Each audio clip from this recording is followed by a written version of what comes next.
Ce qui m'intéressait, moi, c'était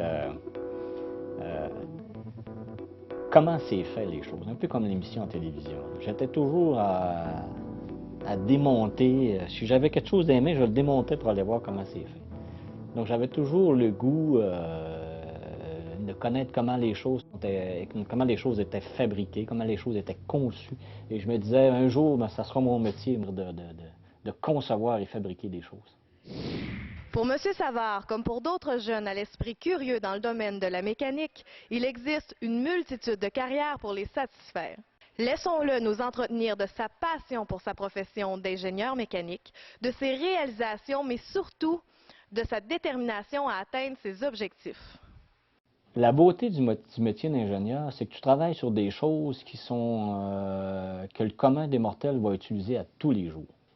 Que tu ailles du côté mécanique, que tu ailles du côté civil, que tu ailles du côté électrique, instrumentation, contrôle, les projets sur lesquels tu travailles, c'est des projets qui se retrouvent directement dans la société pour que le commun des mortels va utiliser. En bout de ligne, quand tu travailles dans le département d'ingénierie, mais c'est toi qui les conçois. Donc, c'est valorisant de pouvoir voir que tu sers à quelque chose. C'est pas juste de la théorie, c'est vraiment concret. Gilles Savard fonde en 1992 Conception GSR et développe une solide expertise pour répondre à l'ensemble des besoins dans le secteur des équipements de travail en hauteur et de manutention. En février 2010, Conception GSR lançait un nouveau produit sur le marché. Une échelle télescopique rétractable du nom de GSR 35, novatrice sur plusieurs aspects. Si on regarde spécifiquement au niveau des échelles hydrauliques, on s'était donné, depuis 2007 qu'on travaille sur ce projet-là. On a commencé à faire l'ingénierie au troisième trimestre de 2007. On a plusieurs innovations qu'on a faites sur la nouvelle gamme d'échelles, mais par contre, on a seulement deux qu'on a jugées pertinentes de breveter. Et puis, parmi ces deux éléments-là qu'on a brevetés, il y a le panier en avant. Les paniers traditionnels comportaient deux faiblesses majeures. En plus de l'inconfort duquel se plaignaient les opérateurs, la forme de la nacelle offrait peu d'efficacité en ce qui a trait à la friction du vent. En collaboration avec Martin Portelance, designer industriel chez IDEA, GSR a amélioré la performance du panier et protégé le nouveau design de la contrefaçon. Le deuxième élément breveté au niveau de l'échelle hydraulique, c'est au niveau de la base rotative. De diminuer le poids de l'équipement, baisser son centre de gravité, simplifier son montage de fabrication, faciliter l'entretien de l'équipement. Et tout ça passait par un nouveau concept global au niveau de la base rotative. En plus d'atteindre les objectifs d'origine, la base rotative regroupe l'unité de puissance sur un bloc en aluminium anodisé et ne nécessite aucun joint hydraulique. Cet élément-là, on a été les seuls sur le marché. On a fait une très grosse analyse d'antériorité pour valider que notre idée d'innovation était unique. Et puis, après avoir fait une analyse complète, on s'est vraiment rendu compte que notre idée était une très, très bonne idée d'innovation. Et donc, on a fait breveter cet élément-là qui est en instance de brevet présentement. Par le biais de l'innovation en génie, M. Savard représente un exemple concret de ce que notre région a besoin pour prendre sa place dans l'économie du savoir.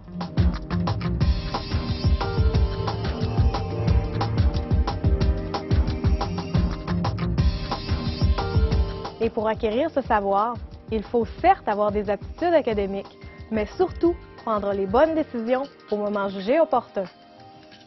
J'ai toujours adoré les maths. J'étais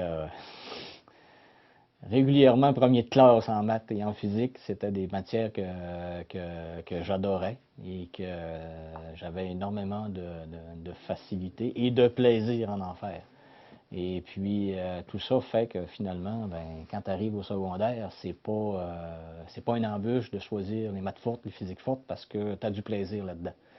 Et puis, en fait, dans ta vie après ça, ça te sert tout le temps parce que si tu veux t'ouvrir toutes les portes quand tu vas aller sur le marché du travail après, quand on est jeune, 10, 11, 12, 13, 14 ans, on pense beaucoup plus à s'amuser que qu'est-ce que je vais faire quand je vais être plus grand, puis qu'est-ce que je vais faire à l'école quand je vais être rendu au cégep, qu'est-ce que je vais faire à l'université.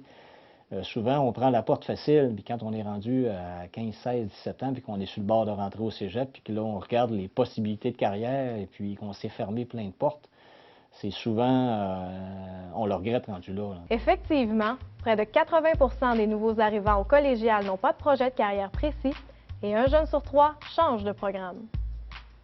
Ceux et celles qui désirent se réorienter dans les programmes en sciences et qui ne sont pas préparés devront déployer des efforts considérables pour réussir ce virage. Et c'est pas toujours évident. Moi, j'arrive d'une famille qui n'était pas vraiment riche, OK, et puis que faire une carrière dans ta vie, c'était pas nécessairement important. Ce qui était important, c'était de sortir de l'école au plus sacrant, puis de gagner un salaire pour commencer à t'amuser, à t'acheter un auto, puis sortir d'un bar, puis ainsi de suite. C'était un peu le monde dans lequel je vivais et que la carrière n'était pas nécessairement importante. Par contre, moi, je voyais la vie d'une façon tout à fait différente. Je me disais, ça presse pas d'avoir d'auto tout de suite, puis ça presse pas de commencer à sortir tout de suite. Ce plaisir-là, je l'aurai 5 ans plus tard, mais même que je l'ai, quand je vais être rendu là, je vais vraiment avoir du plaisir parce que, je vais avoir un métier que je vais aimer, un métier qui va me valoriser, puis un métier qui va me permettre d'avancer dans la vie de façon très, très, très intéressante. Un métier, oui, mais sûrement pas n'importe lequel. C'est un domaine que, familialement parlant, j'avais jamais entendu parler. C'était pas vraiment, vraiment clair dans mon esprit. Par contre, tu rentres au cégep, puis tes amis, ben, ils ont des mononcles qui travaillent dans ce secteur-là, puis ils ont des beaux-frères ou des grands-frères qui sont rendus dans le domaine de l'ingénierie, puis là, qui te comptent qu'eux autres, ils ont du fun, puis c'est plaisant comme défi au niveau carrière. Alors, on était plusieurs... 3-4 gars qu'on suivait depuis tout le début du cégep. Puis à un moment donné, on s'est tout regardé. Hey, on s'en va en génie, les gars, puis on va avoir du fun. J'ai rentré à l'université sans nécessairement comprendre exactement qu'est-ce que c'était le métier d'ingénieur. Mais je pense que ça serait à refaire aujourd'hui avec toute l'information que j'ai et le bagage que j'ai. C'est exactement le même cours que je referais. C'est dans un labo comme celui-ci à l'UQAC que M. Savard a suivi les cours de son bac en génie il y a plus de 20 ans. Aujourd'hui, il dirige une entreprise de 25 employés avec un chiffre d'affaires de 5 millions par année. Cette belle saga entrepreneuriale nous démontre une fois de plus qu'ici, au Saguenay-Lac-Saint-Jean, tout est possible.